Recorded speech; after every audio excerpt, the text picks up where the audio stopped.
A man suddenly found himself transported into his favorite game as nothing more than a minor side character. However, what he did not realize yet was that he had obtained an ability that every man would dream of possessing. There existed a game called Savior Rising, a vibrant academy-themed game filled with cliché storylines, yet its characters felt familiar and well-developed. The day after completing the game, the man mysteriously transmigrated into its world, taking over the identity of the Border Baron's heir, Dodd Campbell. In the game's world, Dodd Campbell was one of the most insignificant supporting characters. The Campbell territory was nothing more than a quiet agricultural region, completely removed from the Empire's prosperity and influence. Today marked Dodd's first day at the Royal Academy. Before his departure, his father repeatedly warned him, emphasizing that he must not cause trouble and reminding him that the Empire was a gathering place for nobles. His father stressed the importance of behaving properly among such powerful figures. Dodd understood this perfectly. Remaining low-key and avoiding attention was absolutely essential for his survival. When he checked his status panel, the result was utterly pitiful. Every attribute was ranked at F grade, the lowest possible level. He possessed no awakened skills and his abilities remained completely undeveloped. As an experienced gamer, Dodd had never seen such disastrously poor attributes before. The game's story began directly at Alfonte Academy, and he knew from experience that ignoring system prompts would result in instant death.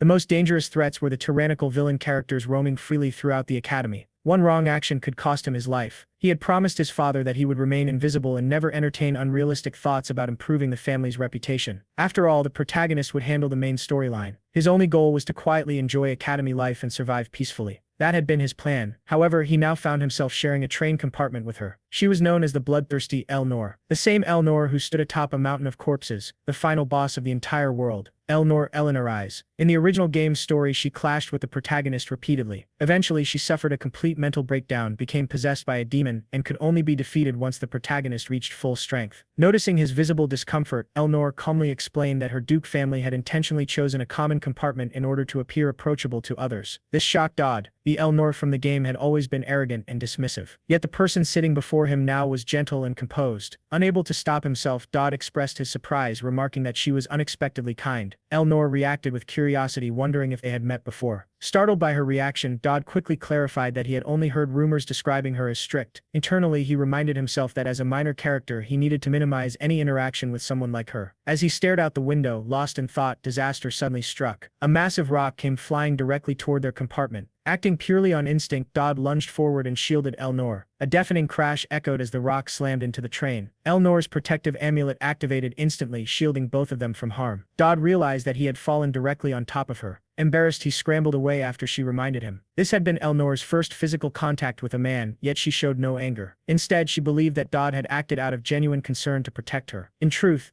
Dodd had simply wanted to benefit from her protection. Elnor then asked for his name. After a moment of hesitation, Dodd introduced himself properly. She responded by expressing that she would never forget his kindness and that she would repay him someday. At that exact moment, the system issued a notification. He had gained the favor of a villain. The conditions for receiving a special gift had been fulfilled. He had acquired 2 new skills, Desperate Survival and Deadly Charm. Although the train had suffered damage, casualties remained minimal. Dodd was forced to continue his journey to the academy by carriage. He quickly realized why he had been unable to awaken any abilities before. The Campbell territory had contained no villains. Without villains, awakening was impossible. Desperate Survival was an extraordinary ability that instantly increased his stats when his life was in danger. Deadly Charm allowed him to easily gain favor from villains, with stronger effects on individuals possessing more extreme personalities. This ability disturbed him. Every villain in Savior Rising was completely abnormal. There was a fighter whose eyes gleamed with excitement at the mere mention of battle, a madman who drew his sword at the slightest provocation, an assassin who killed purely for money, an emotionless genius magician. Getting involved with any of them would bring nothing but disaster. Even as an experienced gamer, Dodd had never encountered such a situation. Fortunately, he managed to pass through the opening ceremony without incident. However, the academy's teachers found something suspicious. They questioned why Dodd, a mere country noble, had been sharing a train compartment with Elnor. Even more suspicious was the fact that the rock attack could not have been a coincidence. Hearing this, Dodd became determined to avoid her completely. Unfortunately, the system had already bound their fates together. A new notification appeared. The Trust Stage 1 activity related to Elnor had begun its countdown. Dodd understood clearly that Elnor, who would eventually become the Academy's final boss, was far from simple. While he was still processing this, the entrance ceremony's power assessment began. The assessment took place through paired combat matches. Students quickly selected their opponents until only one individual remained unmatched. She was known as the world's strongest genius, Elia Crixanax, the protagonist of Savior Rising. Dodd immediately realized that his situation was hopeless. Meanwhile, rumors spread rapidly among the students. It questioned why Elnor had not yet arrived. Soon after, the bloodthirsty Elnor finally appeared. Beatrix, a member of the student council, demanded an explanation for her lateness. Elnor calmly explained that she had been dealing with assassins who attempted to kill her, stating that she had personally killed 12 of them. She conveyed that handing them over to the academy had been too troublesome, and she had no intention of sparing those who sought her death. Beatrix responded by instructing her to change clothes and prepare for the assessment. Soon it was time for the match between Elia and Dodd. At the mention of Dodd's name, a faint smile appeared on Elnor's lips. At that moment, Dodd had no idea how to approach the battle. Students whispered among themselves, placing bets on how long he would last. Dodd knew the truth. With his pitiful stats, he would likely collapse after a single punch from Elia. Fortunately, desperate survival would activate when his life was threatened. The closer he came to death, the stronger he would become. Combined with deadly charms, surviving would only attract even more villains. Using his knowledge of the game, his chances of survival increased slightly. Elia looked at Dodd and bluntly stated her observation that he appeared extremely weak, expressing that she had initially intended to punch him but now found him too fragile. Confused, Dodd questioned why she would want to attack him at all. Elia openly explained that she hated Elnor and the entire Tristan family. Dodd immediately remembered this detail from the game's story. Elia had always harbored hatred toward the Tristan family. Dodd quickly clarified that he had only happened to share the same train compartment as Lady Elnor. However, this explanation only made Elia more irritated. In that moment, Dodd realized the harsh truth. If he wanted to become stronger quickly, he had only one path forward. He needed to attract villains. To provoke Elia into going all out,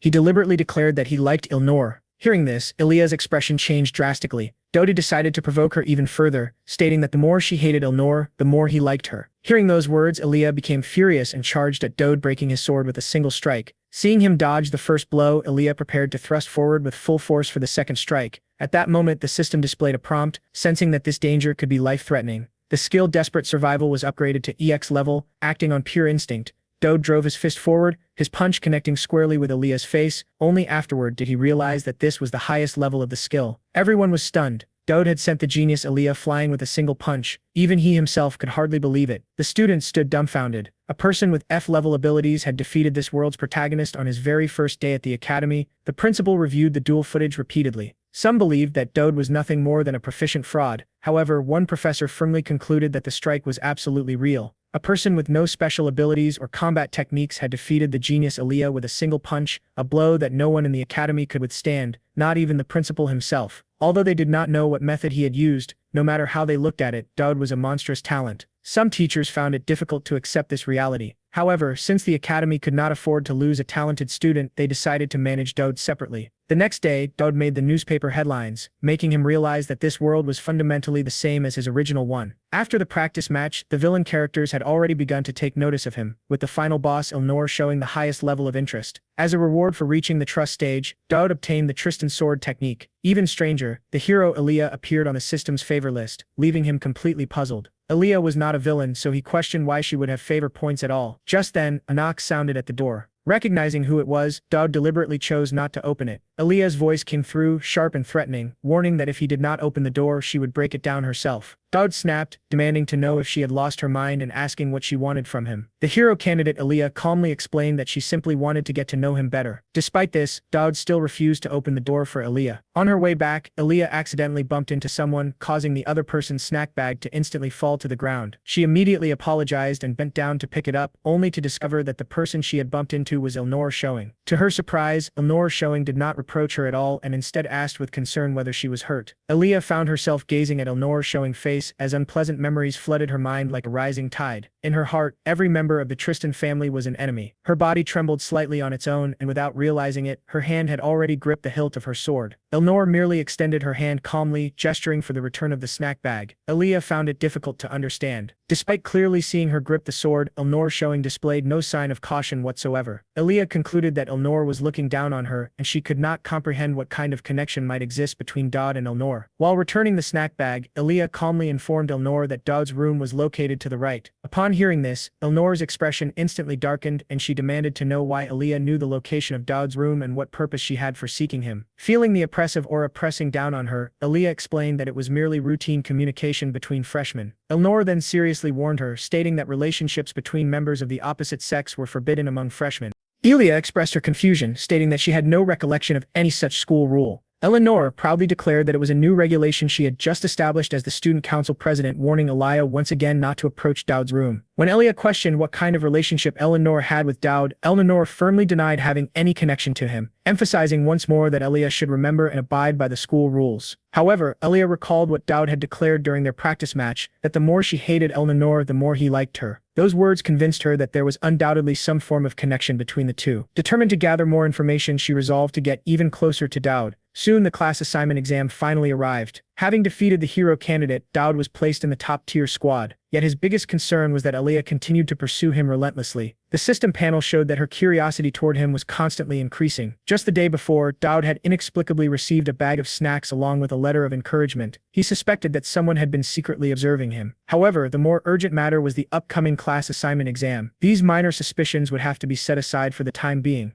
Meanwhile, Elnor's information panel indicated that her trust level had reached the second stage and related activities were about to be triggered. The person placed in charge of overseeing the class assignment exam was none other than Elnor herself. From this, Dowd deduced that events connected to her would undoubtedly occur during the exam. This arrangement had been collectively decided by the Academy's teachers. Because Dowd had defeated the hero candidate, the Academy held high expectations for his performance and had specifically appointed Elnor to supervise the entire examination process. Elnor led a group of students into the examination venue, only for the entrance to suddenly become sealed. The interior was instantly swallowed by darkness. Elia voiced her inquiry about what was happening, yet no explanation was given. Dowd understood immediately that this was no ordinary exam. It was a trap. A system prompt appeared at once. Elnor-related activity has begun. Assassins are attempting to eliminate Elnor. Please ensure her protection. Dowd quickly scanned his surroundings and realized that the composition of the group was highly unusual. Every person present was a member of the game's protagonist party. According to the original storyline, this should have been their first official meeting, and each of them possessed extraordinary abilities. After a brief moment of contemplation, Dowd suggested that everyone relocate to the central hall, explaining that it contained first aid supplies and equipment and would be less vulnerable to ambush than their current position. His words subtly implied that Elnor must have already sensed the presence of enemies nearby. Shortly afterward, Dowd stated that he needed to investigate another direction on his own. Elia immediately questioned why he intended to act alone. With a serious expression, Dowd responded that there were important reasons he could not disclose at the moment, assuring everyone that he would provide an explanation when the time was right. In truth, the so-called important reason was nothing more than his desire to preserve his own life. Dowd had not expected the others to accept his proposal so easily. Perhaps defeating the hero candidate had earned him their trust. Now his plan was simple: find a safe place to hide and wait until Elnor's event concluded. After all, the assassin's true target was Elnor. Just then, an unfamiliar voice called out from behind him. The man introduced himself as an electrician who had come to repair the circuits and asked Dowd to guide him to the control area. At that exact moment, the system issued an urgent prompt warning that imminent danger had been detected. Meanwhile, on the other side, after Dowd separated from the group, the remaining members exchanged confused glances. None of them understood why he had been allowed to act alone. Before they could analyze his intentions further, a group of shadowy figures silently surrounded them. At the same time, Dowd continued leading the so-called electrician through the corridor. The advanced assassination squad sent to eliminate Elnor had already been completely wiped out, so their leader had chosen to act personally. By chance, he encountered Dowd wandering alone. Judging him with the discerning eye of a professional assassin, he concluded that Dowd was merely a harmless rookie. His plan was simple: eliminate Dowd first, then assume his identity to approach the true target, Elnor. However, just as he tore off his human skin disguise and prepared to strike, Dowd unexpectedly let out a quiet sigh of relief, remarking that it was indeed Hafmid. The assassin, having his name spoken aloud, was instantly shocked. Dowd calmly stated that if the opponent had been just some random expert, the situation would have been truly dangerous. Seeing Hafmid exactly as he had anticipated, however, was actually reassuring. Most importantly, desperate survival had already activated.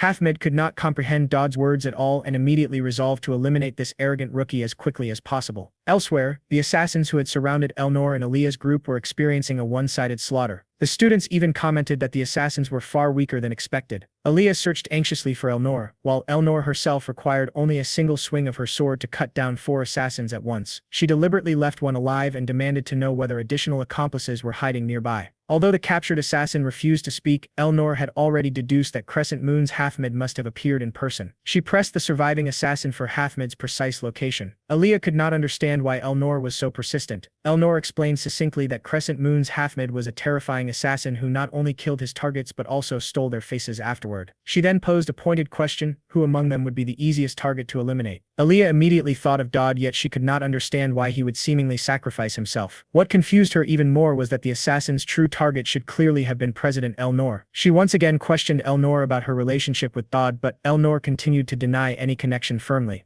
Unaware of this conversation, Halfmid was currently facing an unprecedented predicament. He was being overwhelmingly beaten by what he had assumed to be a frail rookie struck repeatedly with nothing more than a crude wooden staff. For the first time, Dodd revealed the essence of the Tristan family swordsmanship. Halfmid instantly recognized the distinctive style and finally understood that he had walked into a trap from the very beginning. He accused Dodd of deliberately disguising himself as weak in order to lure him in and demanded loudly to know his true identity. At that moment, a system prompt appeared, deadly charm activated. The villain feels awe toward your meticulous planning. As an experienced gamer, Dodd had long known that weapons could not be used within this restricted area, which was precisely why he had intentionally led Halfmid there. Accepting his defeat, Halfmid asked Dodd to deliver the final blow. However, Dodd indicated that he had no intention of killing him. Instead, he planned to let Halfmid leave alive so that news of the failed assassination would spread. If a top-tier expert like Halfmid had failed, no one else would dare attempt to assassinate her again. Although he did not know the identity of the client behind the plot, Dodd understood one crucial truth: if these assassination attempts continued, the demon sleeping within Elnor would eventually awaken. This possibility had to be completely eliminated. Halfmid questioned Dowd's decision, warning that if he were released he might attempt to assassinate Elnor again in the future. Dowd calmly responded that Halfmid could try again if he wished, firmly declaring that when that time came he would personally protect her. His tone remained steady and unwavering. Halfmid, unable to suppress his curiosity, asked whether Elnor was truly that important to him. Dowd acknowledged this without hesitation. At that moment, the system issued another prompt. Deadly charm activated. The villain's favorability greatly increased. Dowd suddenly sensed someone approaching and turned his head toward the source of the sound. It was Elnor, who had followed the disturbance and arrived at the scene. After the class assignment examination concluded, Beatrix furrowed her brows, speculating that there must be an insider involved, as the assassins could not have infiltrated the academy so easily otherwise. It was clear that their only objective had been to kill Elnor. The freshmen were highly praised by the academy for successfully repelling the assassins. However, one exception stood out. Dowd. He appeared to deliberately avoid drawing any attention from the academy. Inside the meeting room, Elnor remained distracted, completely ignoring Beatrix as she spoke. Beatrix, growing increasingly frustrated, finally lost her patience. She slammed an ink bottle down and demanded to know what was troubling Elnor, questioning why she had been so absent-minded all day. Elnor honestly admitted that there was someone who had been occupying her thoughts, explaining that Beatrix herself had mentioned him earlier. Needless to say, the person she referred to was Dowd. Beatrix frowned deeply, asserting that Elnor might have developed feelings for that country noble. She warned that although she did not know how he had managed to influence her, if such news were to spread, the Tristan family might resort to extreme measures.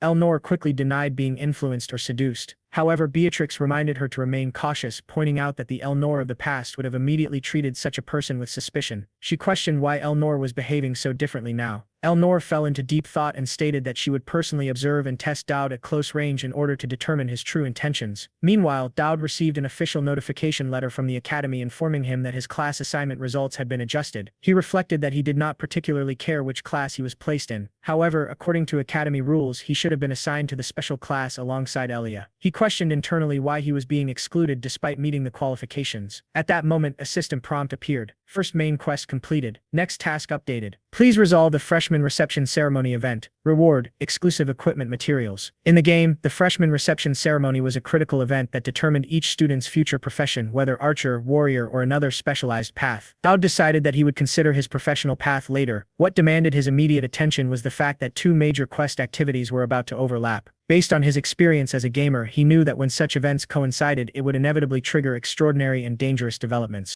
Elnor's favorability had directly increased by several stages, signaling that the trigger for her related activities was drawing near. At the same time, Elia's favorability was also steadily rising, and her quest activities had already been initiated. With both the final boss and the game's protagonist having their quest activities activated simultaneously, it became clear that this was a sign of major events about to unfold. The system then rewarded Dowd with an Elnor skill card, an item capable of copying any one of Elnor's abilities. Dowd was filled with amazement at the realization that he now possessed the ability to copy the strongest boss's skill. However, he quickly concluded that using it immediately would be an enormous waste. Although Elnor was currently the Academy's top predator, she was like Elia, a growth-type boss who would acquire countless overwhelming skills in the future. Using the card now would only limit its true potential. For that reason, he focused on his most urgent objective, which was obtaining the essential item he needed. 3 days later, Dowd headed straight toward a dilapidated warehouse and purchased equipment from the point shop to conceal his identity. This warehouse was a place he knew well. In his previous life as a player, it had been a secret farming location where he frequently gathered rare equipment. After searching the area thoroughly, he managed to obtain several useful items, but the most crucial object he needed was still nowhere to be found.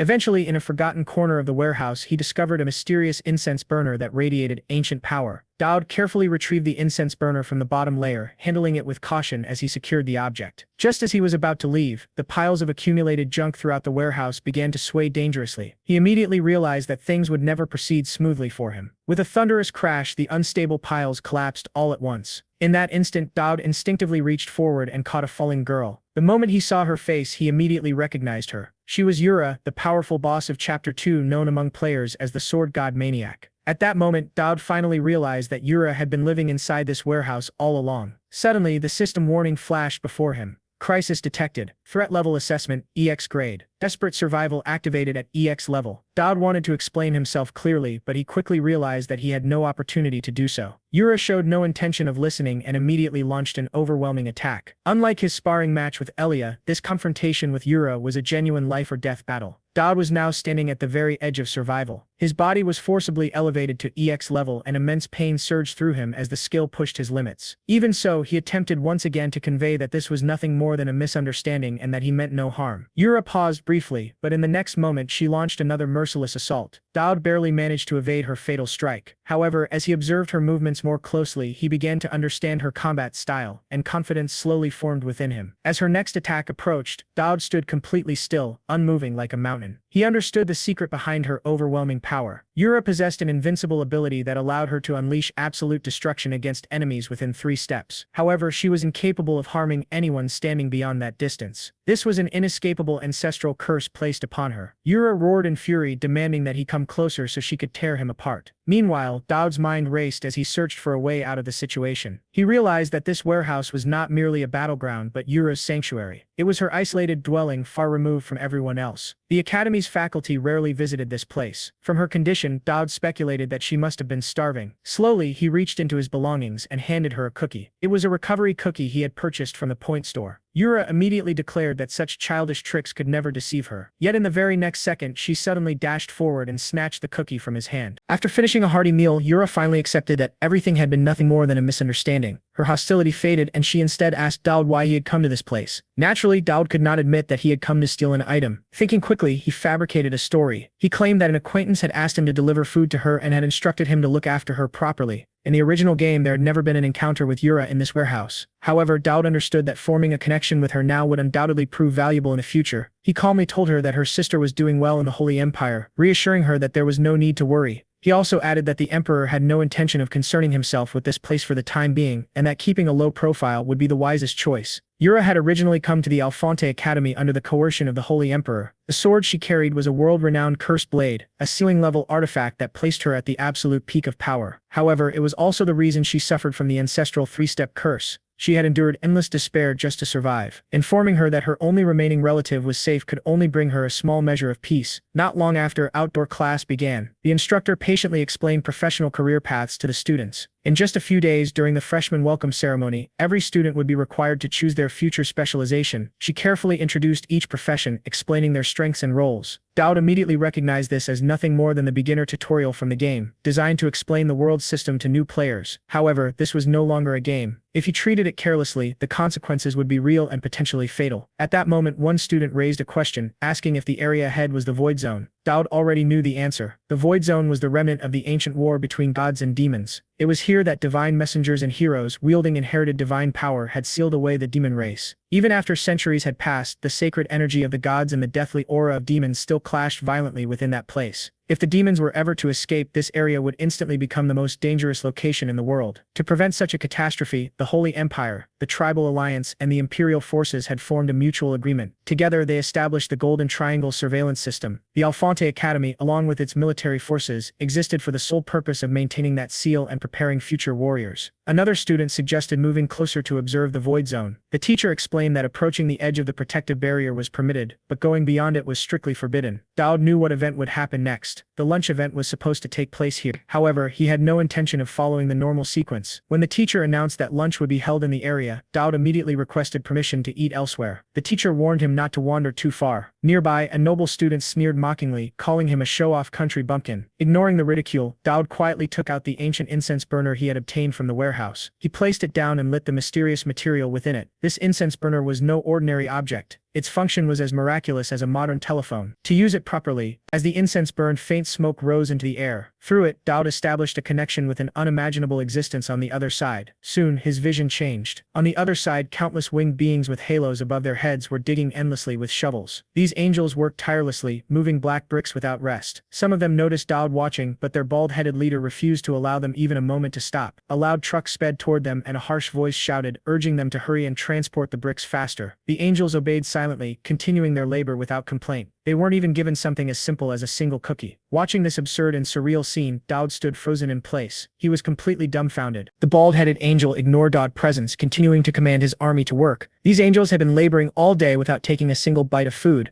Dowd then understood why angels rarely descended to the mortal realm. It turned out that the angelic realm had a strict hierarchical system governed by their own set of iron rules. According to the game storyline, one could only converse with angels in the chapter 2, but Dowd had already figured out their greatest desire. Dowd set out food and ate, deliberately devouring it ravenously in front of the angels, showing an exaggerated appetite. The angels, though watching, lacked the conditions to descend. Dowd suggested that angels should eat before continuing their labor and use the power of the incense burner to initiate a small offering ritual, sending the food into the angels' hands. The bald-headed angel ordered everyone to rest for 10 minutes. The material laws of the angelic world were vastly different from those of the human realm, and Dowd's portion of food was enough to satisfy many angels. After the meal, the bald-headed angel asked Dowd if he had any requests, preparing to bestow a blessing upon the incense burner for him, promising to fulfill his wish as long as he declared it. Dowd hadn't expected blessings to come without negotiation and wondered how communication with angels could be this simple. The bald-headed angel used the eye of insight to peer into Dowd's essence, realizing he possessed limitless potential and considered it an early investment in him. Dowd also guessed this was a trait favored by antagonists. The bald-headed angel told him that this power was far beyond imagination, and because of this trait he had attracted the attention of terrifying yet friendly predators. Most people would panic upon hearing this, but Dowd remained calm, which further convinced the angel of his judgment. By now, the angel's blessing was complete, and the angels were once again urged to transport the black bricks. Dowd was still pondering the meaning of terrifying yet friendly, when the bald-headed angel gave Dowd his final approval, and then the light screen image shut off. Dowd decided to seriously consider the angel's warning. The system notification displayed, the holy incense burner has gained 2 skills. Divine Ultima, level C+,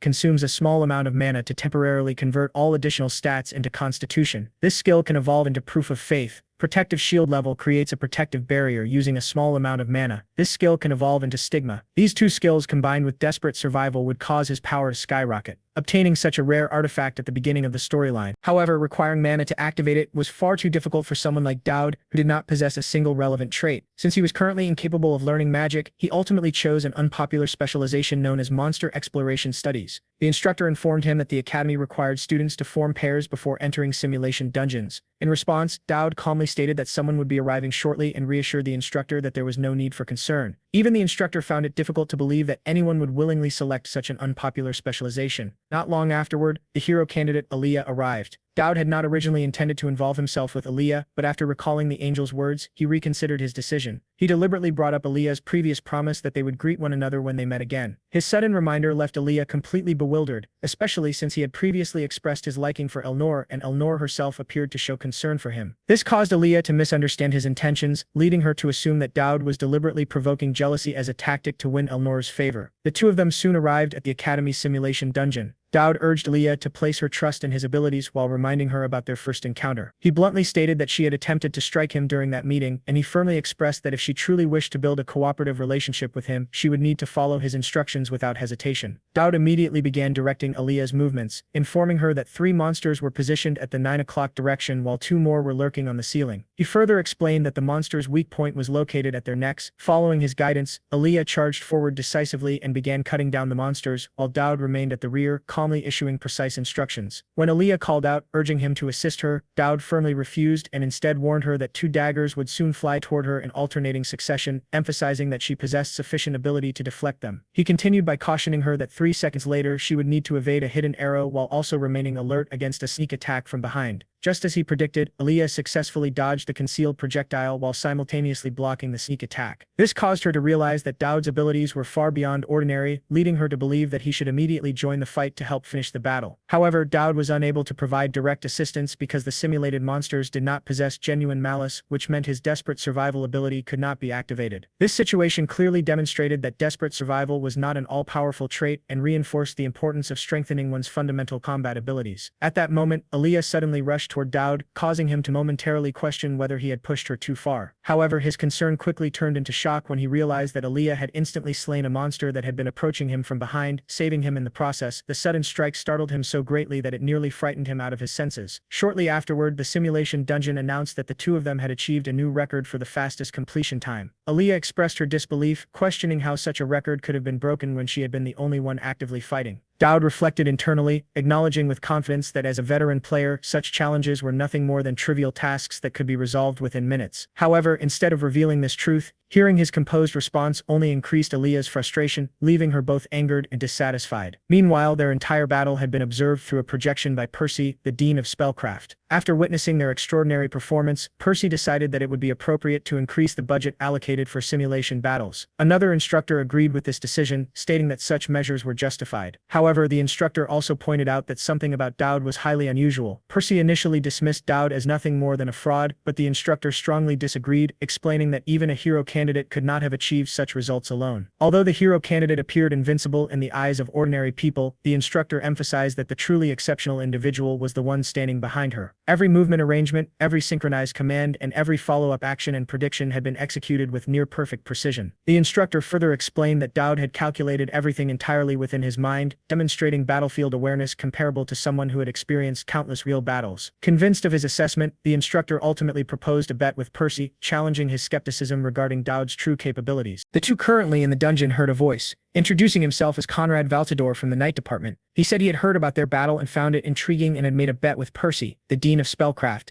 to see if they could break the record set during his freshman year. If successful, they could make a request to Percy. Percy didn't understand the necessity of this, but Dowd confidently declared that they would definitely break the record. Percy thought the two were excessively arrogant, while Conrad declared the challenge had begun. On the other side, Elnor had noticed unusual changes in her body recently, unable to recall the movements her mother had taught her, and feeling exhausted after just one practice. The Tristan family bloodline carried traces of demons, and this dark rumor had two implications. One, they possessed extraordinary talents, and two, they were prone to berserk syndrome, which caused them to become violent and lose their sanity. Although the Tristan family members were all outstanding and made great contributions, they often met with tragic ends in their later years. For now, the situation was not severe, but her mind was blank. The teacher informed, "Didn't you want to know information about someone last time? I just found out that Dowd is currently with the next hero candidate." Elnor asked who the next hero candidate was, and the person replied, "It's the girl who sparred with Dowd, Elnia." Elnor asked why the two of them were alone together, and the teacher explained that it was because the simulation exam required pairs. Elnor sighed deeply and demanded to be taken to them immediately. Elnor sighed deeply and demanded to be taken to them immediately. Conrad gradually adjusted the dungeon difficulty, but Dowd insisted on setting it to the highest level. Percy angrily accused him of being too arrogant. She warned, "The highest difficulty is like real combat. Being overly competitive could cost you your life." However, Conrad believed Dowd must have something to rely on, so he set the dungeon to the highest difficulty as requested. Dowd reassured Elnia not to worry, stating that since the words had already been spoken, they could only give it their all. Percy sipped her tea and thought they might really die here. Elnia's face turned pale upon hearing this. Conrad, on the other hand, believed that Dowd wouldn't say such things if he wasn't confident, so there was no need to worry. If there really is danger, we can still intervene to save them. After saying this, Conrad activated the slaughter mode at the highest difficulty. Now was the time for Dowd to showcase his abilities. The system notified him of a sense of crisis, determining that his life was in danger. Under the enhancement of desperate survival, Dowd's strength surged dramatically. With a single strike, he took down a monster. Conrad immediately boasted to Percy, "See that? I knew it." Elnia also exclaimed in admiration as expected of Dowd. Percy was puzzled. Just moments ago, he had been cowering behind a girl like a coward. How had he suddenly become so heroic? Conrad thought Percy lacked insight and remarked, "The more monsters there are, the stronger that kid becomes." In other words, he grows stronger alongside the monsters. Dowd took down several monsters with a single strike, working seamlessly with Elnia. As she created opportunities, Dowd delivered the final blow to the last monster with a single strike. Without a doubt, the two of them set the highest record in history. At that moment, the last monster's corpse suddenly fell toward Dowd. A loud crash was heard as it was shattered. It turned out that Conrad had stepped in to help. Since Dowd and Elnia had achieved an unparalleled record, Conrad won the bet. Dowd and Elnia both received generous rewards and gained the right to make a request to Percy, the Dean of Spellcraft.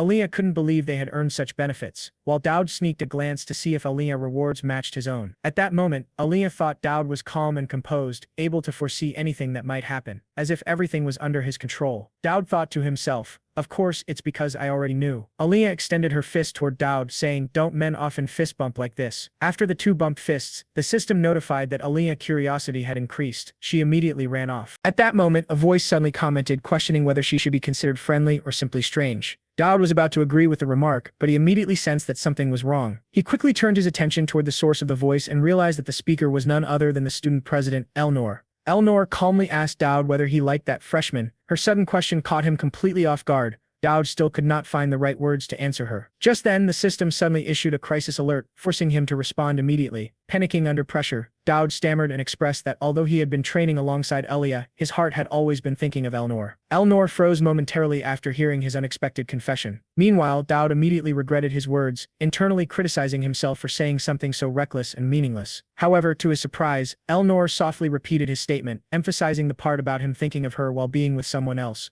She then directly questioned him about the reason behind those feelings. Her question left Dowd completely speechless, as he had no explanation to give. Seeing that he was unable to answer, Elnor eventually stopped pressing him and calmly stated that perhaps this was simply one of those friendships. She then remarked that she understood the reason, explaining that it was likely because she had saved him on the train before. She further reminded him to remember the priority listing, speaking as though it was something obvious. Dowd did not understand what she meant by that statement. Without further explanation, Elnor handed him a letter. Confused, Dowd had no idea what it contained. His mind immediately raced with possibilities, wondering whether it was a love letter or perhaps a dual application. Such an event had never occurred in the original game. Elnor explained that she had originally planned to give it to him the following day, but decided to give it to him now instead. She instructed him to open it only when he was alone. With no other choice, Dowd agreed. When he finally opened the letter, he was filled with deep regret. It turned out to be an invitation asking him to be her partner at the freshman welcome ceremony the next day. Being her partner itself was not particularly difficult, as it only required accompanying her during the event. However, the real problem was that refusing the invitation would result in severe penalties, including a decrease in favorability or even outright hostility. Just then, a knock suddenly sounded at his door. When he opened it, he found Aaliyah standing outside. She had also come to see him and handed him a letter. The moment he saw it, Dowd was overcome with a terrible premonition. Aaliyah explained that it was meant to be a surprise, mentioning that she had originally intended to give it to him during the simulation battle but had only just now gathered the courage to do so. She further explained that because of the student president's strange rules, she needed to leave immediately. Before departing, she told him to read it once he was inside, and then she quickly leaped away and disappeared. Dowd could not help but feel that the people in this world were far too strange. Even so, he still held onto a small hope. He convinced himself that since it came from Aaliyah, it might simply be a dual application. However, when he opened the letter, his hopes were instantly shattered. Just as he feared, it was also an invitation asking him to be her partner at the freshman welcome ceremony. Now that both the final boss, Elnor, and the protagonist, Aaliyah, had personally invited him to be their partner, Dowd immediately realized that this situation did not exist in the original storyline. He understood that he needed to find a solution quickly. Choosing Elnor would cause the protagonist to view him as a villain, while choosing Aaliyah would provoke the final boss and potentially place his life in danger. Refusing both invitations would likely result in an even worse outcome. After carefully considering his options, Dowd finally made a bold decision. He resolved to meet both of them at the same time. The following day, the freshman welcome ceremony began, and the venue was filled with students and nobles. Aaliyah arrived, dressed in elegant attire, drawing attention wherever she walked. Dowd also arrived, dressed appropriately for the occasion, though his expression carried an unusual seriousness. Before attending the banquet, he had spent all of his accumulated points to purchase a clone from the system store. This clone had the ability to create a perfect duplicate of himself. However, immediately after making the purchase, he triggered a special mission. The system issued a mission titled Double Date, explaining that he had chosen to deceive two extremely important individuals. It warned him that he must not be exposed before the event ended, and that failure would result in punishment. To ensure that his clone would not attract suspicion, Dowd deliberately instructed it to adopt a cold and gentlemanly demeanor. Suddenly, a loud roar echoed throughout the area, startling him. The source of the noise was a monster that had been captured outside and was originally intended for experimentation at the academy. However, it had escaped during transport. This incident marked the beginning of the game's main storyline. Recognizing the danger, Dowd decided that the safest course of action was to find a place to hide. With both Aaliyah and Elnor present, he was confident that handling the monster would not be an issue for them. However, while distracted, Dowd accidentally purchased a perfume called Pheromone from the system store. The moment he bought it, the perfume was automatically applied to him. Just then, Elnor approached him. She immediately noticed the unfamiliar scent and questioned whether he had applied something. Attempting to avoid suspicion, Dowd quickly insisted insisted that it was merely the natural scent of flowers and plants nearby. However, Elnor firmly denied his explanation, stating with certainty that it was perfume. More importantly, she admitted that the scent was affecting her in a way she could not control. The perfume's effects made it extremely difficult for Elnor to maintain her composure. At that moment, the system issued another notification, informing him that the pheromone was effective on the target, Elnor, but that she was actively resisting its influence and refusing to develop affection toward him. Despite her resistance, Elnor could not stop herself from commenting, expressing her sudden realization of how manly he appeared. Hearing this, Dowd was filled with fear. He realized that the perfume's effects were far stronger than he had anticipated. In order to divert her attention and reduce suspicion, he quickly suggested that they browse the nearby stalls together. This suggestion was not only meant to distract her but was also part of his larger strategy to avoid accidentally encountering his clone. Elnor continued struggling to suppress the growing affection she felt toward Dowd. Despite her efforts to maintain her composure, the pheromone's influence made it increasingly difficult for her to remain unaffected. Meanwhile, Dowd focused on following his plan precisely. His strategy was simple: his clone would accompany Aaliyah, while his real body remained beside Elnor, ensuring that neither of them discovered the deception. In order to reduce Elnor's affection toward him, Dowd deliberately suggested that they try grilled pig intestines. He believed that someone like Elnor, who was extremely conscious of her image and figure, would naturally dislike such crude and greasy food. However, to his complete surprise, the suggestion had the opposite effect. Elnor tasted the dish and immediately expressed her enjoyment, showing clear satisfaction with the flavor. Seeing this unexpected reaction, Dowd realized with frustration that distancing himself from this woman was proving far more difficult than he had anticipated. Afterward, the two of them walked toward a nearby general store. Elnor expressed her intention to give Dowd a gift. Hearing this, Dowd immediately decided to counter her action in an attempt to lower her affection for him. Instead, he expressed his intention to give her a gift first. He casually picked up an ordinary and inconspicuous button, believing it to be meaningless and unimpressive.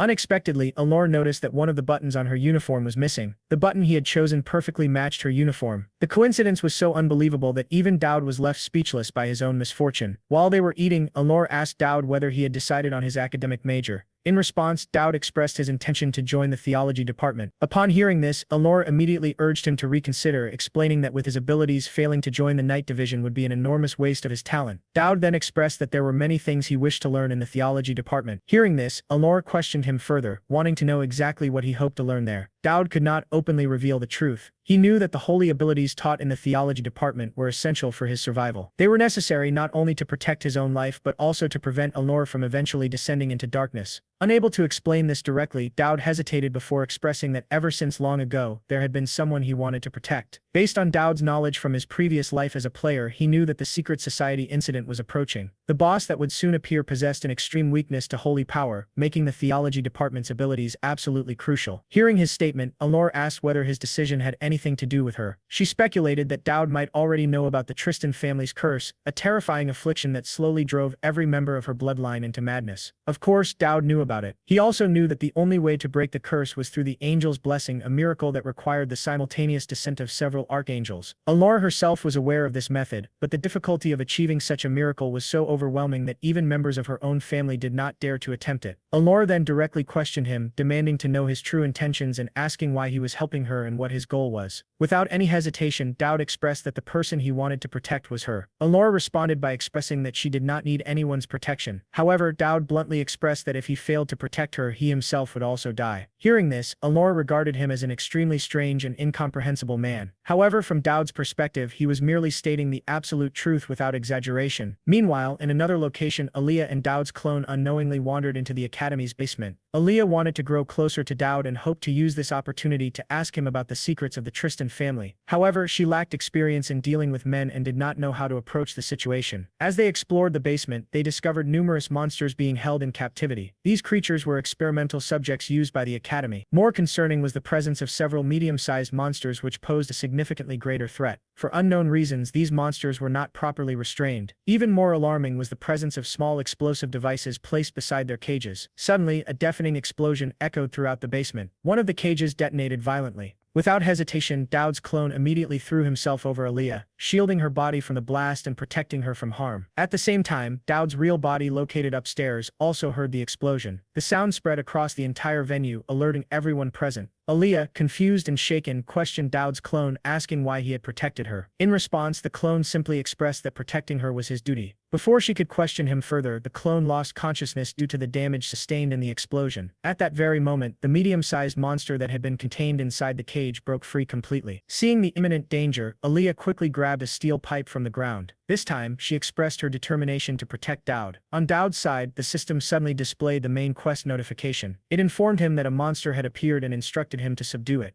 Realizing the severity of the situation, Dowd immediately expressed to Elnor that she needed to find a priest capable of using holy abilities. He further expressed that he had urgent matters to attend to and quickly departed. Elnor attempted to stop him, but Dowd firmly expressed that protecting the students must be their top priority. After arriving at the basement, Dowd first recovered his unconscious clone. He then questioned Aaliyah about the situation. Seeing that Dowd had regained consciousness, Aaliyah visibly relaxed and expressed relief. At that moment, the system issued a notification informing him that Aaliyah's favorability had increased, causing a change in the main storyline. From Aaliyah, Dowd learned that a medium-sized monster had escaped containment. Aaliyah expressed that it was still possible to stop the creature. However, she also expressed that she was exhausted and needed time to recover. Dowd understood her condition, but he could not afford to delay. The main quest took absolute priority, and failure would result in severe penalties. Meanwhile, at the venue above, the escaped monster was relentlessly attacking the protective barrier surrounding the area. Without reinforcement through Angel's blessing, the barrier would inevitably collapse. Unfortunately, the priest whom Elnor had found expressed that he was incapable of using Angel's blessing. Hearing this, Elnor angrily expressed her disbelief, questioning how someone incapable of performing such a fundamental miracle could even be considered a priest. The priest responded by expressing that Angel's blessing was an extremely advanced barrier far beyond the capability of ordinary priests to cast. He explained that such a miracle required exceptional mastery and long preparation, and therefore they had no choice but to wait for the knights to arrive and resolve the situation. At that moment, Dowd rushed in from the basement. Without hesitation, he reached forward and snatched the rosary from the priest's neck, expressing his intention to handle the situation himself. The priest immediately rebuked him, expressing disbelief and questioning what a mere student like him could possibly know about casting blessings.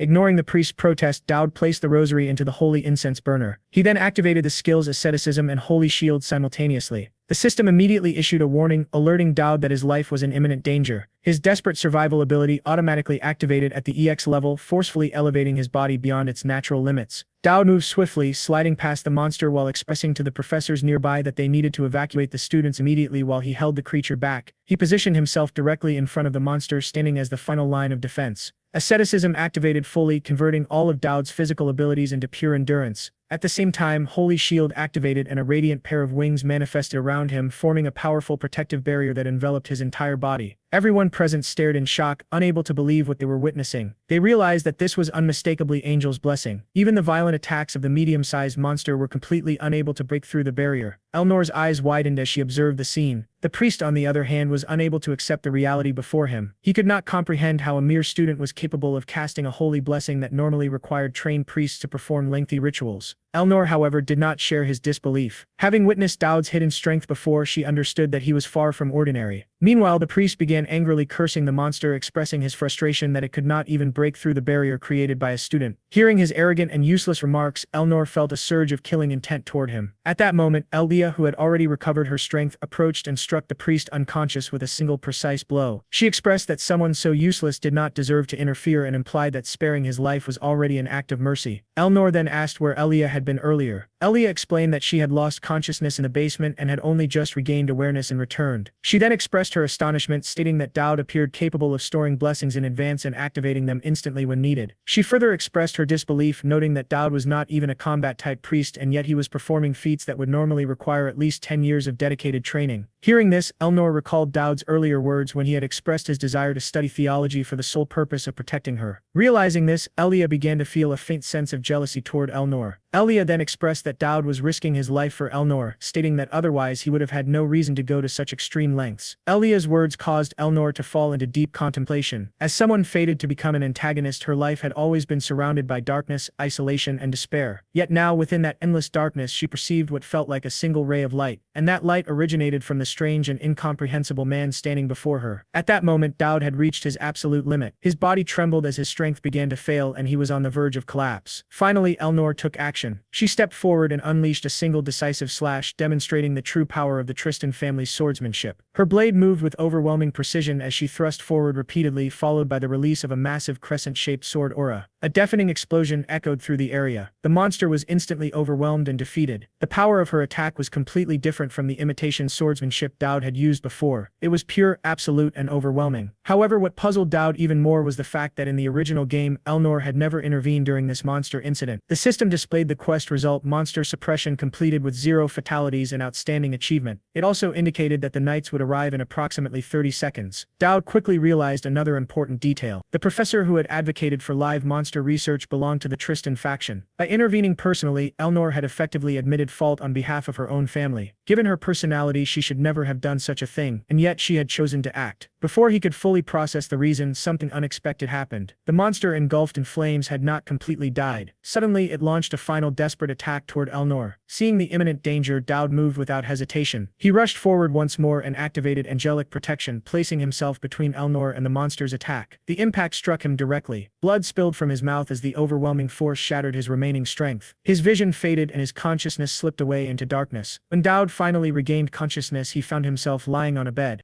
Dowd blinked at the flood of new information, trying to process everything at once. Sitting in front of him was none other than Adelante, the chancellor of Alfonte Academy, a figure whose presence alone carried the weight of authority. She began matter-of-factly informing him that the escaped monster had been defeated. Dowd immediately wondered why such an important figure would personally meet with him. Adelante continued, saying there was bad news and even worse news. The bad news: Dowd had become the most talked-about student at the academy. No one had ever seen someone so unlucky, constantly dragged into every incident. Dowd thought bitterly, "It's not like I'm doing it on purpose." The worst news concerned demons. Adelante asked how much he actually knew. Surprisingly, Dowd's expression remained neutral, showing no hint of nervousness. The chancellor was taken aback. Most people would be intimidated by her presence. Dowd calmly replied that he had no intention of sharing what he knew, suspecting the chancellor might have ulterior motives. After all, he was the only student who hadn't been assigned a class or attended lectures, marking him as unusual. Adelante nodded knowingly and explained everything in detail. Ever since Dowd had entered the academy, he had been swept into a series of incidents that kept the faculty busy controlling witnesses. She elaborated that tensions between nations were rising, and whenever talent was discovered, the powers would go to any lengths to recruit it, even if it meant chaos. Dowd silently connected the dots. He realized that the ongoing coup within the Tribal Alliance and the reorganization of the Holy Empire were both part of an imperial succession struggle. The Chancellor explained further the three powers had formed a delicate golden triangle. On the surface, they appeared friendly, but in reality, they were in constant competition for the best talent. The Empire of Alfonte, the Tribal Alliance, and the Holy Empire were quietly vying for influence, and every corner of the continent reflected this tension. Dowd noticed another pattern. His involvement in so many incidents without anyone intervening suggested that someone was intentionally keeping him in the dark. Adelante seemed to admire his sharp perception. Dowd cautiously asked what would happen if he were to attract too much attention. Adelante's answer was chilling. That would naturally lead to the world's destruction. The weight of her words left him speechless. She then presented a piece of paper and asked if he recognized the symbol on it. Dowd instantly recognized it as the seal of demon purification. Adelante explained that the so-called Purification Organization was actually a cult devoted to resurrecting demons. The repeated assassination attempts on Elnor and the monster escape incidents were all orchestrated by them. Dowd's mind raced. Why was she telling him all this? Adelante handed him another item, a card, which Dowd immediately identified as an interdimensional key capable of opening a portal to his world. Such an item could drastically disrupt the balance of the game. Adelante, reading his expression, deduced that he understood its significance. She encouraged him to use it wisely, hinting that more gifts could follow if he pleased the powers behind it, and instructed him to keep the day's events a secret. Before leaving, she asked how he was getting along with Elia and Elnor. Dowd awkwardly replied that things were fine. Adelante smiled and said, "Good, please keep it that way." When Dowd hesitated, she added, "If not, the world could end." Dowd could only stare in disbelief. Was the world really this fragile? Adelante, however, remained serious. Her words weren't an exaggeration. She herself intended to incorporate these three students into her ultimate plan. The fact that Dowd had obtained a non-player item indicated that the main quest had indeed encountered a deviation. At that moment, Dean Conrad arrived. Dowd quickly hid the interdimensional key and asked what was happening. Conrad explained that since Dowd hadn't been assigned to a class, a temporary class had been arranged for him. Tomorrow, he would attend lessons with Elnor as class president and Elia as vice president. Dowd felt a sense of impending doom settle over him. The next day, during class, chaos ensued. Elnor frequently criticized the professor, claiming his theories were too long-winded and useless for practical combat. The professor, intimidated by the Tristan family's influence, didn't dare argue. Meanwhile, Elia insisted the explanations were correct, creating constant friction. Poor Dowd was caught in the middle, silently trembling at the argument. Elia struck a triumphant pose. Dodd is clearly on my side. Elnor shot back, this is only a single loss. A blonde student in the room watched Dodd closely. Other students, noticing the recurring tension, began casting increasingly curious and unusual glances toward him. Dodd decided to set aside the classroom drama and check his system updates. The results were promising. Elnor favorability had risen from trust level 5 to affection level 1. Tristan's swordsmanship proficiency had reached 58%. He had acquired a basic skill, breathing technique, deep, which improved endurance and stamina and synergized exceptionally well with Tristan's swordsmanship. Dodd leaned back, realizing that despite the chaos, progress was being made, and the real challenges were only beginning. These two techniques could almost be activated simultaneously,